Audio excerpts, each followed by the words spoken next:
Hey guys, welcome to the RAMZPAUL show. How are you doing? It is, what is today? It's Wednesday, March 5th, Ash Wednesday for you Christians. And we're headed up to Easter. So it is good, so good to be here with you guys. Last night we had a live stream where we covered President Trump's address to Congress, the State of the Union. I was really fascinating. We'll kind of deep dive into that. And oh, by the way, if you're wondering the background, yeah, I got a green screen, so you don't have the purple wall. And the background, I didn't get off the internet. This is actually, if you look outside my bedroom window, this is a view I have of the mountain. And I actually took this photo, I think it was last year. So that's the mountain behind me, and there's a cloud across, so I kind of liked it. So the beautiful Ozarks, and we're coming into a beautiful time of the year, spring. The trees just start budding in a couple of weeks. I'm looking forward to that. January and February, I was talking to Sasha, it's probably my least favorite time of the year. But now getting into March, spring's coming, and I feel rejuvenated. So I'm excited about this. A lot of stuff happening, been really busy with a lot of content. If you haven't so far, be sure to subscribe to me on my Substack. I update that every Monday through Friday. And on Friday, oh, thanks. I'm glad you like the view, Jay. It's, like I said, it's a legitimate, it's not something I got off the internet. It's actually what I have here. And look at those edges. Yeah, I need to still improve the my green screen a little bit, but getting a little bit better. So, yeah, kill a commie for mommy. Trump was amazing last night. We'll talk about that. But yeah, we got the Substack. If you sign up to that every Monday through Thursday, I do a article usually. And on Fridays, if you remember, I do a special video. And then on Tuesday nights, we usually have a roundtable. Last night we didn't because of the State of the Union address. I may reschedule it for this Thursday. I don't know. I think I might. I love those roundtables. So usually it's Tuesday nights. So tonight is huge. We got the Z-Man back. We do a weekly show. I'm getting a lot of positive feedback about the show. And we're going to talk about communism instead of just talking about current events. I like to deep dive into a topic as much as we can for an hour. And we're going to talk about communism and does it still relate to today? You know, does that still happen? So we will look at that. And I'm excited about that. So be sure it's at 7 p.m. tonight. And after the show, I'm going to post the show on Twitter. And if you're on Substack, you'll get a notification.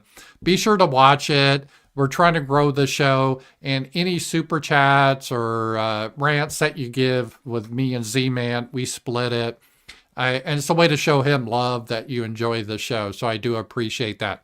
And if you enjoy this show, you want to kick in like $5, price of a cup of coffee, like you would at Starbucks. I really appreciate it. There's YouTube has super chats, Rumble has rants, and below here we have Powerchats, and I appreciate those. I really do appreciate those. All right, let me just see if I did all the. I'm up to speed on everything. I think that's all the housekeeping stuff. I'm kind of a little confused because my StreamYard, they changed the setup. And Clutch Fan 1971, love the background. Well, thank you. I still need to iron the green screen and make it a little bit smoother, but I just got it, and thanks. Like again, it's a real it's a real view I have, so it's not fake. And then I have one of snow, and I have one at night. I have one of the stars. It's pretty cool. I love the mountains. I love being out here. And so thank you for that. Trying to improve the quality of the show a little bit with getting higher tech. I'm like an old school YouTuber, right? Yeah, all these other people, fancy sets, producers, directors. I'm just a guy. But I do appreciate you guys because that allows me to be pretty honest with everyone. All right. Let's see here. This was kind of funny. This was before the State of the Union. There was a hot mic. I don't know if you guys caught this. Let's listen to this here. Oh, sorry, my headphones wasn't plugged in right. By the way, I think the speech is going to be great, but I don't know how you do this for 90 minutes. The hardest thing was doing it during Biden, when the speech was a stupid campaign speech. There's a hot mic. They didn't realize it was on. And what it was, Vance says, by the way, I think this speech is going to be great. I thought it was great. I thought it was good, and I'll get into it. But I don't think you know how to. But I don't know how you do this for 90 minutes. It was long, and a lot of times I think it would be better if they tighten up these speeches. Trump's speech, I think, was the longest they've ever recorded, and it was good. But again, I think it could have been tightened up a little bit. And then Mike Johnson said the hardest thing was doing it during Biden when the speech was a stupid campaign speech. There's a little bit of a difference. Although Trump has a speechwriter, for the most part, it's just Trump talking. At the end of the speech, you could tell it was written. And by the way, the ending of the speech was a really good speech. It almost sounded like Reagan about the golden age of America and how that our ancestors came over as pioneers and we civilized the land and we went all the way to the moon. Yes, guys, we did go to the moon.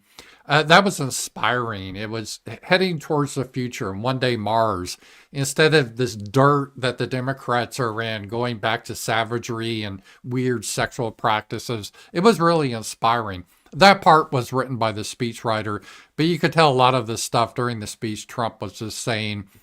And so that was kind of a little bit funny of the hot mic before the speech started. The speech of the people that watched it, and this was the CBS poll. And CBS is definitely not pro-Trump. 76 approved, 23% disapproved, and CNN is more the liberal station, so the people that watched on CNN, 60-90% were positive. And well, part of the reason is kind of self-selecting, because I would assume a lot of Democrats, they're not going to watch the speech. So the people that watched the speech were either Republicans or a little bit independent. And I thought the Democrats, they made asses out of themselves in the speech. And I mentioned that in my post today on Substack of how the Democrats have really changed over the years. I'm old enough to remember when the Democrats were serious, mostly white men, and they dealt with issues like labor. They kind of like were blue collar workers. Let's have safe working conditions. Let's make sure the working man gets a good wage, that type of stuff. I mean, it had its issues. Parts of the Democrat Party went into almost communism. They flirted with that. And so I was never a Democrat. Neither were my relatives. They hated the Democrats. My great-grandfather supposedly said, my grandma said, my grandfather's dad, or her dad, hated FDR. And he said, I'll see him one day in hell. my grandmother said, oh, and he probably did. So, but the New Deal Democrats were a whole different thing, right? It was all about, let's get men to work and build up the country. And now it's just like this weird freak show that we'll look into. It was just bizarre. It's like they're so divorced from the majority of America. Maybe it plays well in San Francisco or New York City, all this weird transgender stuff, and this guy like screaming like a chimp and just carrying on. Maybe that's a good look. That they think that's a good look, but it was horrendous. And the women there, they didn't act professional. They looked like petulant little children holding up their signs. It was really pathetic. Damien couldn't they find a white kid with cancer? Yeah, the whole kid with cancer bit, I have to admit, I'm not a big fan of using that pathos that they use in speeches. But the reality is that when you give a speech, it can't be like the old days where it's just a bunch of white intellectual men talking like George Washington or Thomas Jefferson. You have to have some emotional Oprah type element to it. Because even on the right, you have women and they want to cry and feel good. So you always got to personalize the story. And this is not really new. Even Reagan did this. So it's instead of giving dry statistics, you need to show a human element to it. And having the black kid with brain cancer, I get it. I see what they're doing. But it makes it hard for the Democrats to attack it. And Trump's the real racist. Well, he has this black kid they did all this stuff with. So I understand the propaganda element of it. I wish we were a country of serious men in Congress, that you wouldn't have to do these cheap emotional tricks like you do on Oprah, where everyone hugs and cries. And it's nothing against the kid, right? I feel bad for him. I don't want any kid of any race to get brain cancer. That was nice, but it is a little cheap how they do that sort of thing. And the Democrats do it. It's just the way the politics is done now. So I wasn't a big fan of that type of thing. I may be in the minority. I get it. I'm probably, the evil white man, but I get tired of that sort of stuff. But I understand. I'm not really going to counter signal it for the Republican point of view, because I understand Trump needs to do that sort of thing. You got to reach that audience, especially the female audience, make them cry or whatever. Yeah, I understand that. Oh, and by the way, I have the show tonight. I got to do some prep and I got to head to Fayetteville. So today, right now, I'm just going to be doing an hour. So if you have super chats, rants, make sure you get it in before the end of the hour. I'm happy to get those. But then afterwards, I'm headed to Fayetteville. I got some stuff to do there. Then I'm coming back. Then I'm prepping for the show tonight. So busy day, but a good day. I really do enjoy it. All right. Usually I do this show for about an hour and a half, but today an hour. All right. And then here's an example of the silliness of the Democratic Party. You have this one guy kind of howling like a banshee. I don't know what race he is, but there's definitely some poor breeding there. He's like this old man with a cane screaming. And it's one of those things that even if you don't agree with the president, there's a certain decorum that civilized men do where you sit down and listen, right? You don't create a scene.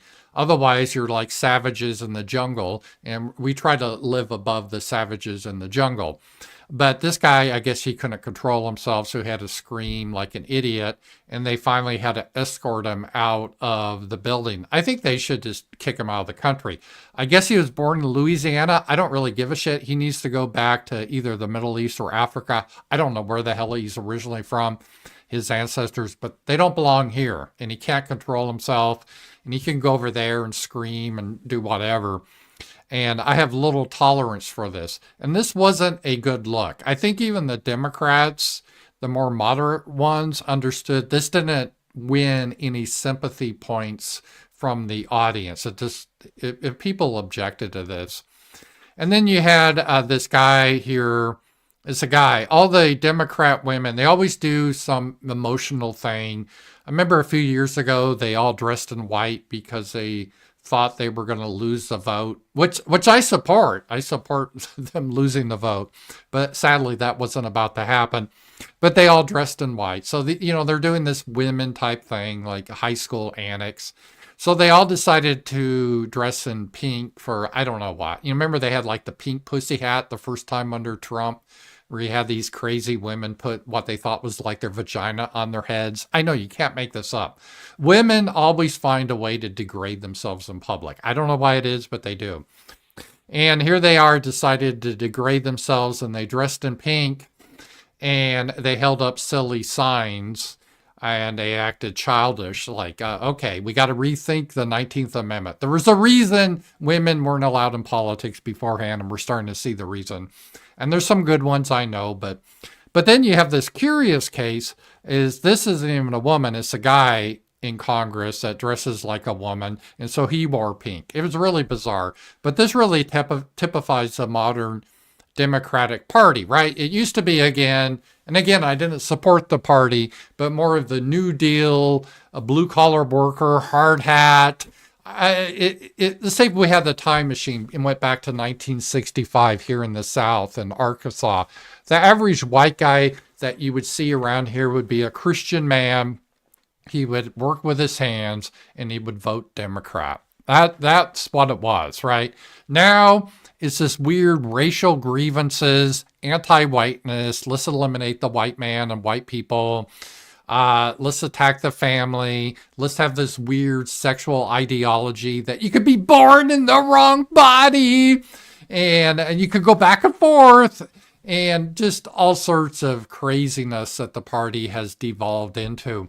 They really have a negative identity, and by negative, they're not really for anything, the Democrats. They just hate everything. They hate men. They hate whites. They hate Christians. They hate family. Oh, I guess they're for abortions. They love killing babies. It's almost that's all they stand for now.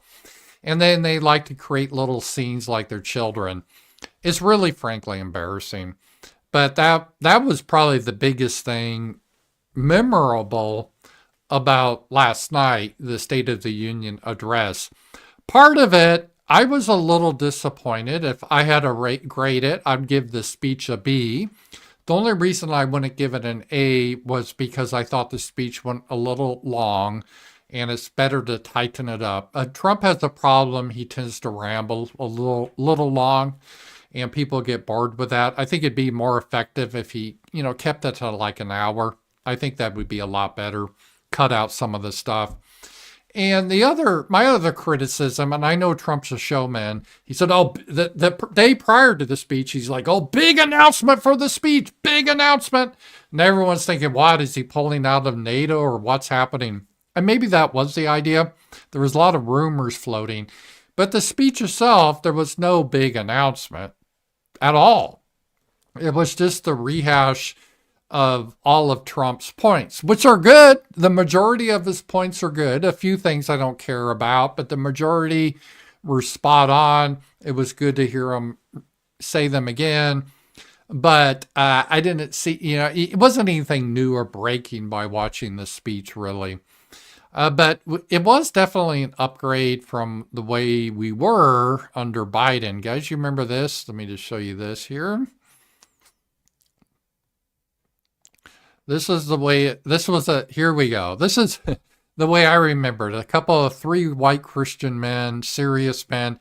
Beforehand, you have this Alzheimer's patient and Joe Biden. And you have these two women with masks on.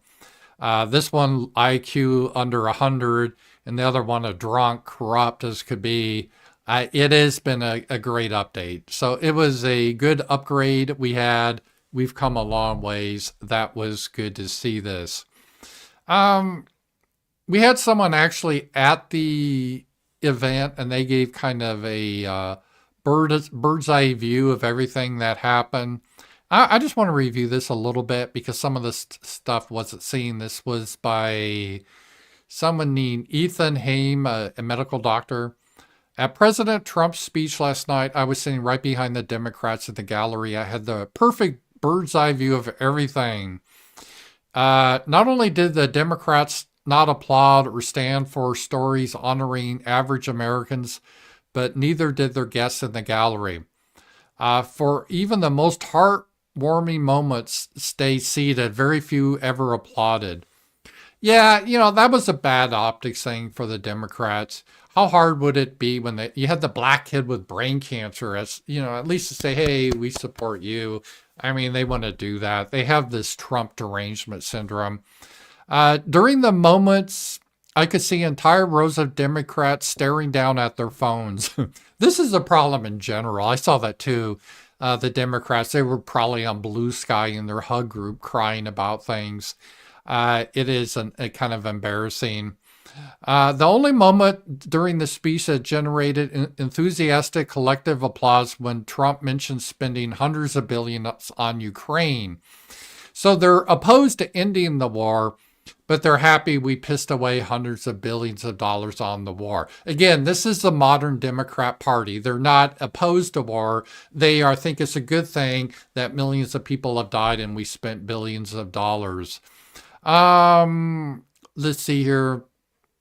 Let's see, something else. After Al Green, he's that weird looking, ugly old man that was shaking his cane in the air and wanted to shut up.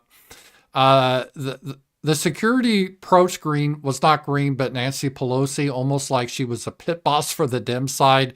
I could tell she was not pleased. Yeah, it wasn't a good look for the Democrats, and that wasn't good. The Democrats, again, they just, and I won't read this all, but they just look very silly, petulant, not serious men or serious politicians that care about this country. They are like theater kids trying to make cheap points. You have women doing this emotional stuff like they're doing a TikTok video.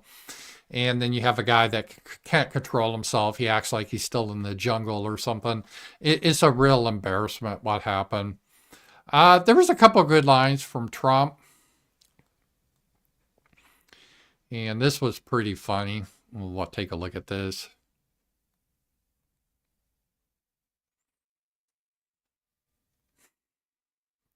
Defense of dollars to support Ukraine's defense. With no security, with And see, the Democrats are applauding this, that we spent all this money. no anything.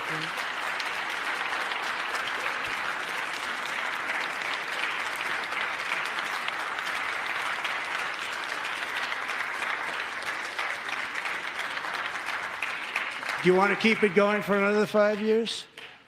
Yeah, you would say Pocahontas says yes.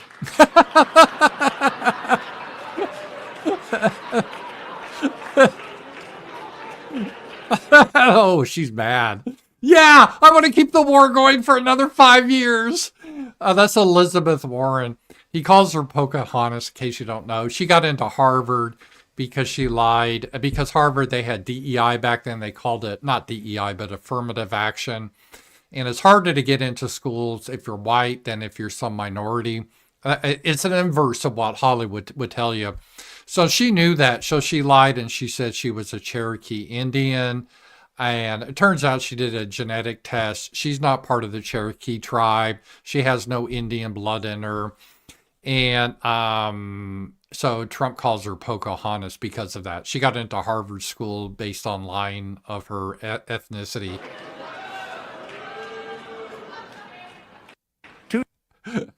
Yeah, you clap like a seal. Clap like a seal. Keep the war going on another 5 years and hundreds of billions. Let's spend $1 trillion on that little dictator in Kyiv. That's what we need to do. So, yeah, that was pretty crazy. Here's a photo of these women. And again, one wasn't really a woman. One is a guy, but whatever. This is how the Democrats are now, right? Some of their women have penises. And Democrats women showed up in pink to Trump's address to protest his policies impacting women. I'm not really sure what those policies are. As they said, every Democrat voted against protecting women and girls from males invading their sports. Under Trump, you can't have men that pretend to be women playing girls' sports. It's just not fair competition. But these little pink bitches, they didn't care about that. And I don't know what they're protesting exactly. This guy in the middle looking at his phone, that's a dude. And the rest are just old hags. Supposedly they were planning to protest Trump, these old hens, by waving empty egg cartons because the price of eggs is very high. And the price of eggs became very high before Trump got in. It was because the Biden administration, they overreacted, kind of like COVID, but there's this bird flu. So they like massacred millions of chickens, poor chickens. The chickens are going to die anyway, but they just killed all these chickens. That's why we have an egg shortage. Some things are inflation. Inflation is a problem, but the egg thing is not because of inflation. It's because they massacred the chickens. But anyway, these old hags were going to wave an empty egg carton. But then I think someone told them the kind of the bad optics of these menopausal women that don't have any eggs left. In case of this guy, he just has sperm, to wave an empty egg carton. So I guess someone told him, no, that's not good optics. They thought that was good. I was hoping they would wave their empty egg carton. So that was the key. But sadly, that did not happen. All right. I would have loved that, though. Let's see another antic of these people. Here's one of these women. It's acting everything they think they have to try to do, like it's a TikTok video. They're like a theater kid. They're trying to make a point. And here she is. She's looking all serious, pouty. This is not normal. And I think it is normal for the president to have the State of the Union address.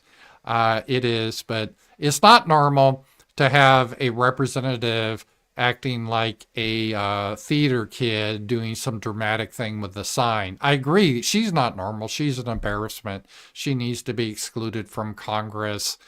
She needs to go. She should be raised. She should be in a kindergarten, maybe, or raising kids. She shouldn't be legislating our laws. This is obviously a problem, as we see here. She's not making women look good. She's making women look very embarrassing, really. And then we have this creature that couldn't shut up.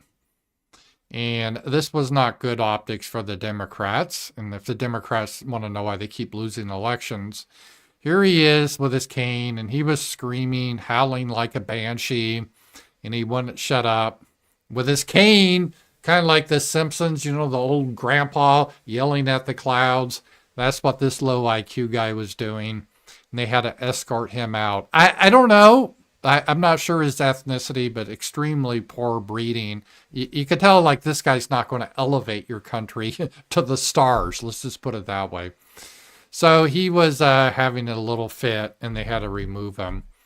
It's probably intentional, but that was his idea, was get some publicity. So they're all like drama queens in there. And it didn't go over well. Even on CNN, they did their poll on CNN. Al Green, I think his name is. And they did his poll here. I'll show you guys here.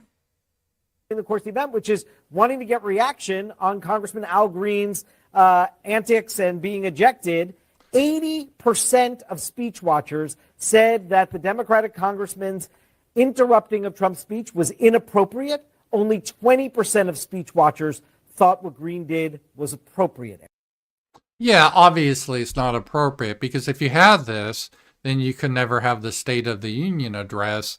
For example, if a Democrat's speaking, all the Republicans could chimp out, start screaming, and then pretty soon you're not civilized men discussing an issue or describing the State of the Union. You're a bunch of chimpanzees throwing shit at each other. And we want to live higher than savages. Okay, maybe this guy is unable to live higher than one. He needs to go live with savages. But civilized men, we have a way we deal with things. And this guy couldn't control himself. So he's probably not compatible here. He'd probably be happier in the jungle somewhere, and where he can screech at people, maybe behead them or whatever they do. But this isn't the way to behave in Congress. And he probably thought it'd be some dramatic thing. It just made him look horrible.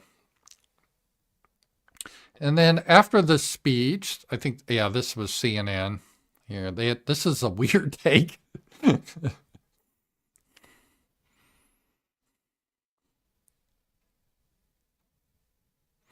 Oh, this is MSNBC. They're even worse than CNN now. CNN is actually trying to get a little bit better and not so much left wing. I mean, they are, but MSNBC, they're always like these postmenopausal women kvetching about something and crying.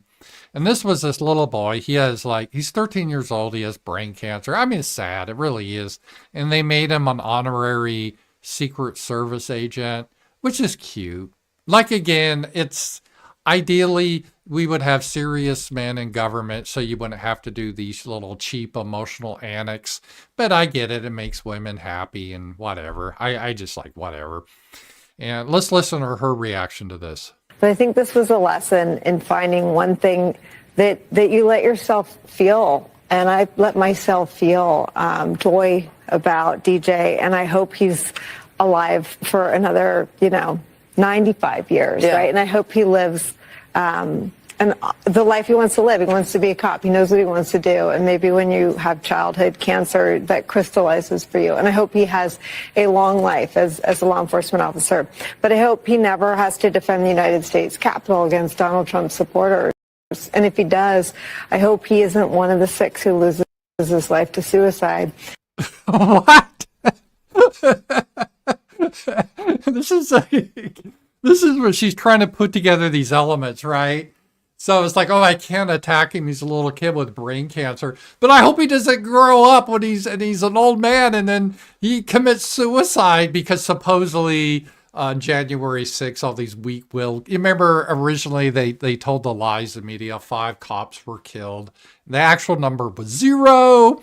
And then supposedly some cops, after January 6th, they committed suicide. It probably had nothing to do with January 6th. So her thing is, well, I hope when he grows up to be a police officer, he doesn't have to defend the Capitol and commit suicide. This is the weirdest fucking take I've ever seen. And I hope he isn't one who has to testify against the people who carried out acts of seditious conspiracy and then live to see Donald Trump pardon those people. That's just a weird-ass take. A weird-ass take, right? I bet this is where they are. Boy, that is stupid.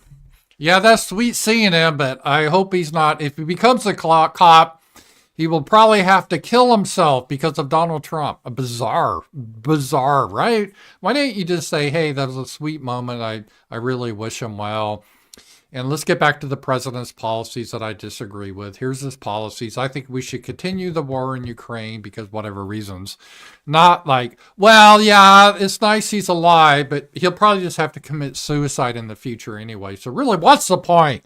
What's the point of keeping him alive? He's going to commit suicide in the future because when he grows up under Donald Trump, I guess Donald Trump's going to be president for the next 50 years. There's going to be another insurrection. He's going to have to kill himself. So what's the point? That's a bizarre take. That's a bizarre take. But that's where it is.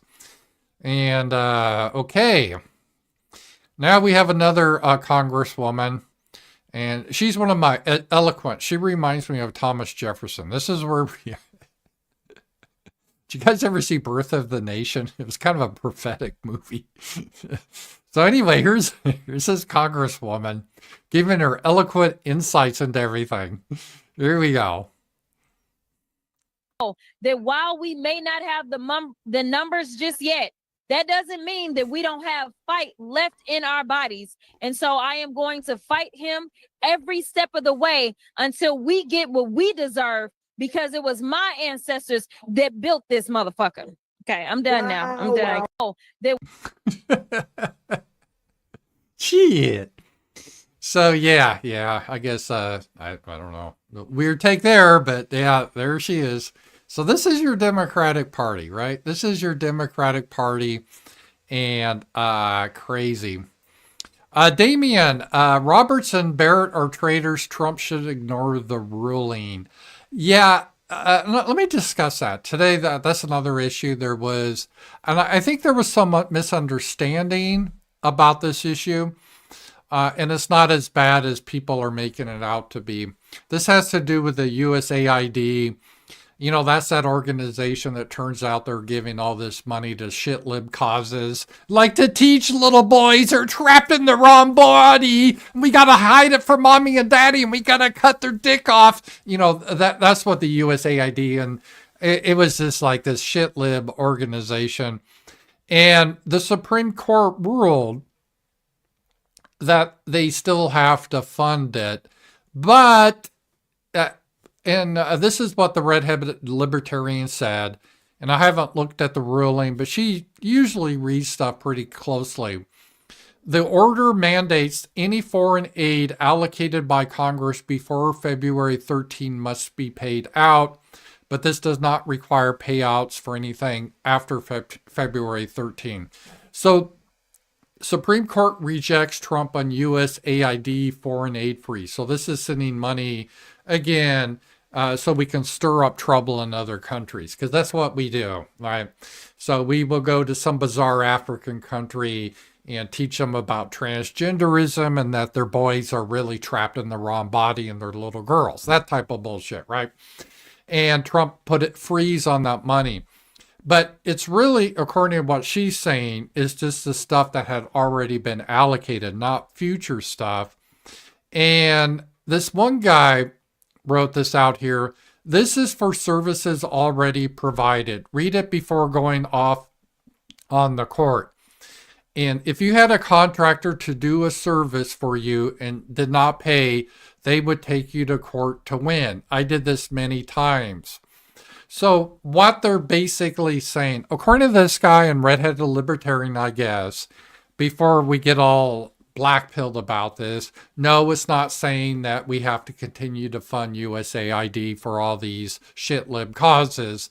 What they're saying is if people already did services, so let's say you were a shit-lib and you had a contract to teach little boys in Nigeria that they were born in the wrong body, right? So you went over with your rainbow flags and you conducted your services and you gave your seminars about how they're really a girl and we need to cut off their dick. Then they're saying they would submit an invoice and say, okay, I did the services, you need to pay me.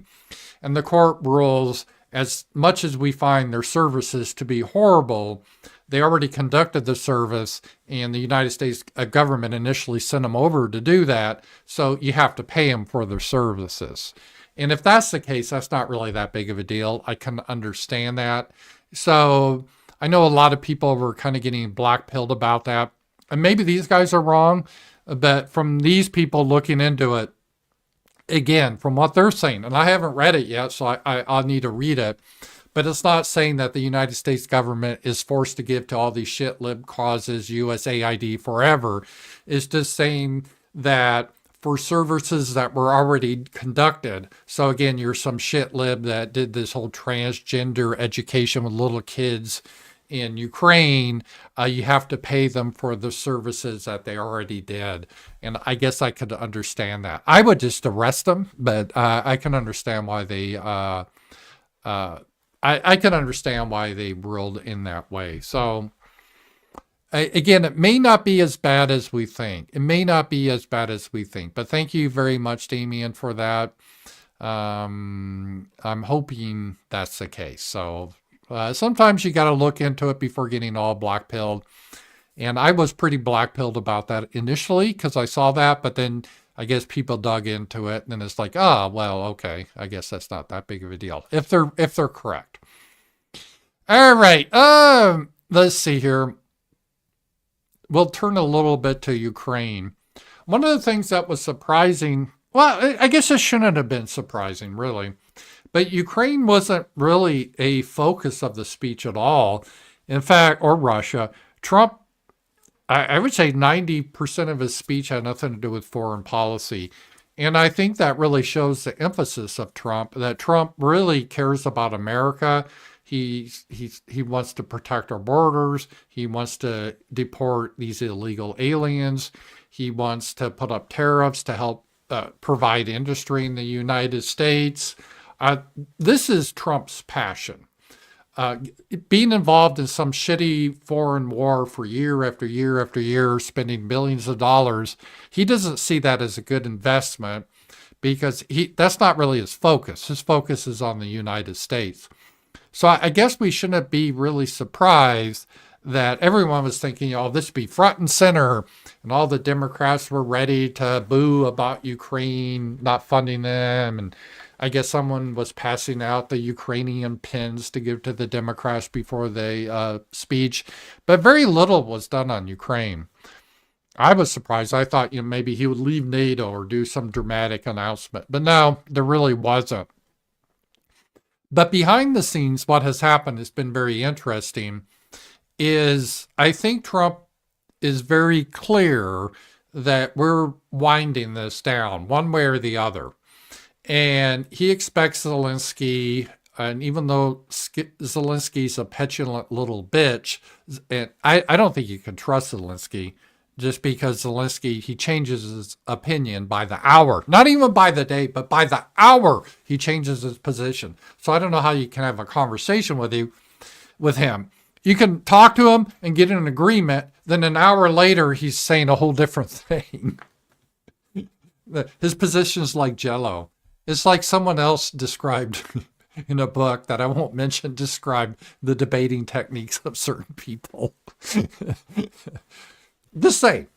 I won't say who, but I mean, this is, sometimes when you deal with certain people, this is how they are. And Zelensky's in that category.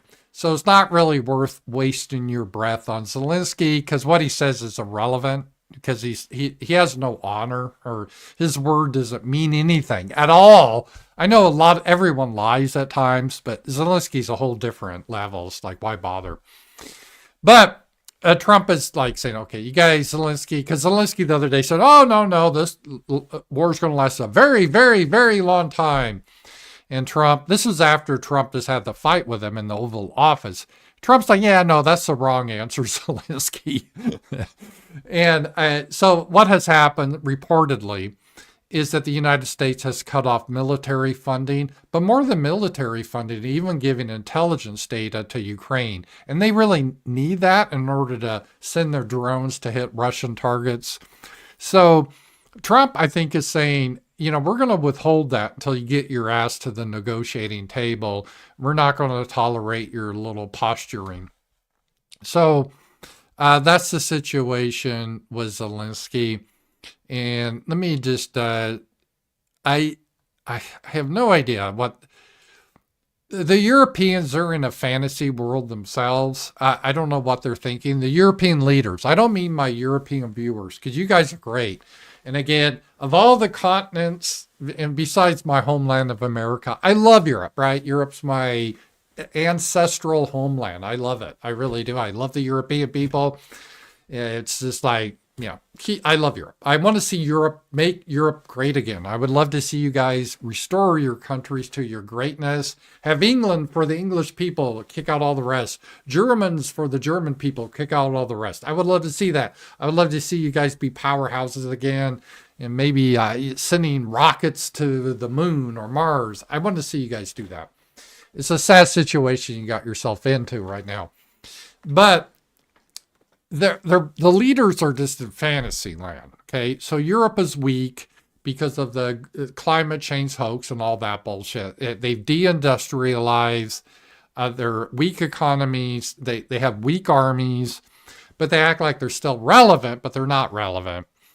And the UK Prime Minister Starmer and Macron, they want to go back to Washington with Zelensky next week. And this time they want to kind of babysit Zelensky. Maybe they'll tell Zelensky to shave and put on a suit. Did you see Elon Musk had a suit on last night too? I think Elon Musk got the message too, that we got to dress up at formal events. He had a nice looking suit. So Zelensky, I think Starmer, Macron, they're going to treat him like a little naughty boy, Zelensky, and tell him he's got to put a suit on and he needs to shut the fuck up and just smile and not say stupid shit in the Oval Office when the cameras are up, right? And so they're going to try to help him. And they want to all three come to Donald Trump. But there's no sense of coming because the Europeans, they keep, we got an emergency. We got to have a new negotiating session. And they all get together in London or Paris. And, we got to come up with a new plan. And we're like, okay, what's a new plan? It's exactly this as the old plan. It's like a comedy skit. It's like from the old British comedy. I forget, there was one comedy skit, a batter or something. It was really funny about World War I. They were like in the Army Corps because it was a disaster of a a war, and the British officers are presenting their plan. They said, let me guess, it's exactly like the old plan? You got it! How did you know? We must have a spies! And that's the way they are here. They keep coming up with new plans that are exactly like the old plan, okay? And I'll tell you their plan, and everyone knows this. So you're not fooling anyone, Macron or Starmer. You're not fooling everyone. Everyone's laughing at it. Their plan is to create a ceasefire, which, by the way, won't work anyway because Russia's not going to agree to it based on what's happening here. But create a ceasefire and put British and French troops and European troops into Ukraine to enforce the peace. But they want that to, not American troops, but no, we're not telling you Americans to come in. No, we British and French will send our little gender queer troops in there to do whatever. And then, so we don't want you Americans to come in, but we do need a security guarantee. It's like, yeah, what do you mean by a security guarantee, by the way? Oh, well, just, guarantee our security. That's all. Don't worry about it. Now, what they want is when they send their troops in their, I don't know, their troops are a joke, but they're going to send their troops in. They're going to get attacked right away, obviously, because they're getting involved in the war. Then they're going to come cry like little bitches to America and said, oh, the Russians killed our men and our women and our non-binary troops. You got to do something, evil Trump. You got to save us. And then you got a security guarantee. Remember, we signed a security guarantee that if our troops are attacked, you're going to come in and help us. That's what they want to do. They're creating a tripwire. And Zelensky likes it because their whole goal, at least with Zelensky, is to start World War III over this shitty little country. And it's like, oh, how do we trick Americans into this war? And this is the way they're trying to trick us into the war, is we give British and French troops a security guarantee. If they go on some weird adventure in Ukraine, we're going to bail their asses out. And Trump, J.D. Vance, Rubio, Hegseth, they're like, no, we're not doing this. Fuck off. What are you talking about? No, we're not doing this. But they're, oh, okay, well, we'll develop a new plan. Then they present the new plan. It's exactly the same, right? And they keep doing this over and over and over. I don't know what's the problem, but this is what they're doing. So I don't see the point of their coming to Washington. Even if they put the little midget in a suit, it doesn't really make any difference, right? It's stupid. And I don't want to get in this war. I don't want our sons and daughters to die in this stupid war over the Donbass. Yes, we still protect Europe. We're still in NATO. Article 5. Article 5 means if like London should be attacked by Russians, we will go to war with Russia. Or if Paris should be attacked, or Germany. But if they go off into their own little adventure, we're not obligated to declare war. And that's always been that way. Like during the Vietnam War, when we were fighting the North Vietnamese, Britain didn't have any obligation to declare war in North Vietnam, right? Because it's outside the scope. So that's what they're going to try to do. And I don't know why they're really thick in the head. Maybe they think they can fool Trump and J.D. Vance. I guess they think that J.D. Vance, because he came from white trash Appalachia, they can fool him. But J.D. Vance is a pretty clever man. He went to Yale. I mean, he's a white guy. He went to Yale. He's pretty sharp, and you're not going to really fool him. So that is what's happening there. And here's some more of this stuff here about how, hang on here. Sorry about that. I hit the wrong button. This is breaking. The U.S. has cut off intelligence sharing with Ukraine. Reuters. So this is coming from Reuters. And this is pretty cool, serious, because without Ukrainian weapons and American weapons and intelligence, Ukraine really can't fight this war. That's just reality. And this idea, this fantasy of trying Europe doing this is just that fantasy. It's not going to happen. And let me just show you an example of this right here.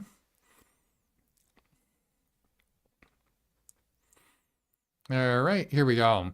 Breaking.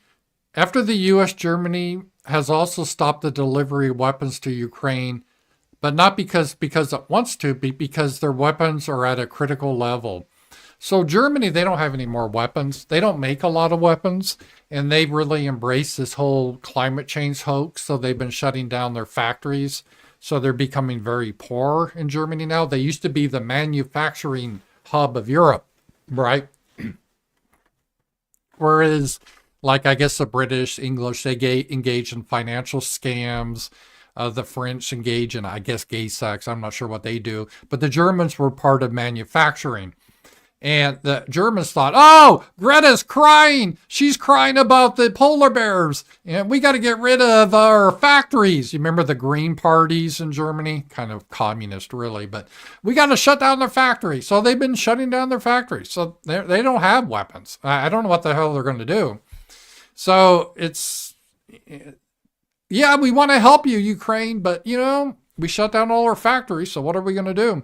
And that's the problem. So the rest of Europe is not even going along with Starmer's plan and Macron. Those two are kind of together. And England doesn't really have much of an army left. It's a joke. I don't think the French are much better. Germany, they're a joke. They don't have the industry anymore. And the rest of the European countries, I mean, they're cute. But I mean, come on, they're cute. They're not a real, like, country. Like Estonia. I love Estonia. I was there. Beautiful people. Everyone's blonde. Love Estonian people. But let's face it, I don't even think the size of Arkansas. It's just a little place. They don't have anything. So the idea, if America's not involved with this, I don't know what Europe thinks they're going to do. I guess they could go to war with Russia if that's, you know, if they like that sort of thing. Good luck with that, because they've done polls. And in Western Europe, no one wants to fight for their country. Why would they? Their governments hate them. If you're a native white person, they hate you. They want to eliminate you. They push in migrants that attack your children. If you complain about it, you go to jail. What the hell's with that? Yeah, I want to fight for that country. So their populace doesn't want to fight for them. And we're not going, you know, they're not going to trick us into the war. There's just no way. You know, I mean, J.D. Vance, these guys, J.D. Vance and Trump's administration, they understand. Tulsi Gabbard, Pete Hegseth, I mean, even Trump, they understand the clowns. They're not going to be fooled. So I don't know. They just need to negotiate a peace, or they can lose. And I don't think Trump really cares one way or the other. He's willing to help negotiate a peace, but we're not going to perpetuate this foolishness anymore. That is where it is right now. Let's see here. So, yeah, I think I'm going to wrap up here pretty soon. Because I have the show tonight with Z-Man. And another thing that Trump talked about, I want to touch on real briefly, is the tariffs.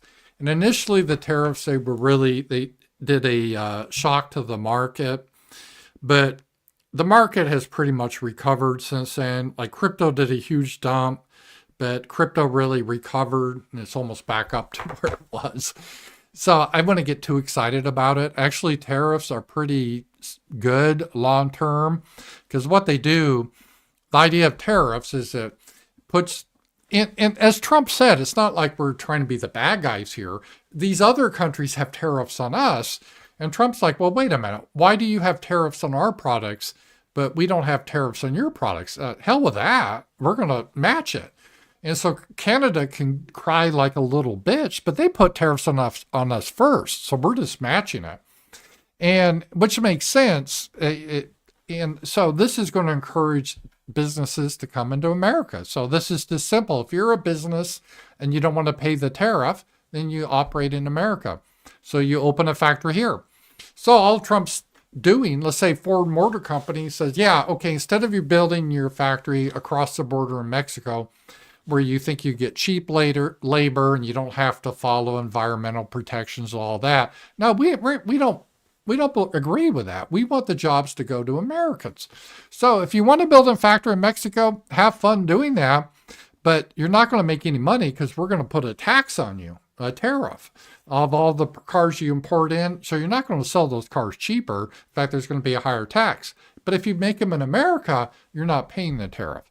And a lot of these corporations are just pretty sensible. They're like, well, okay, we'll build them in America then.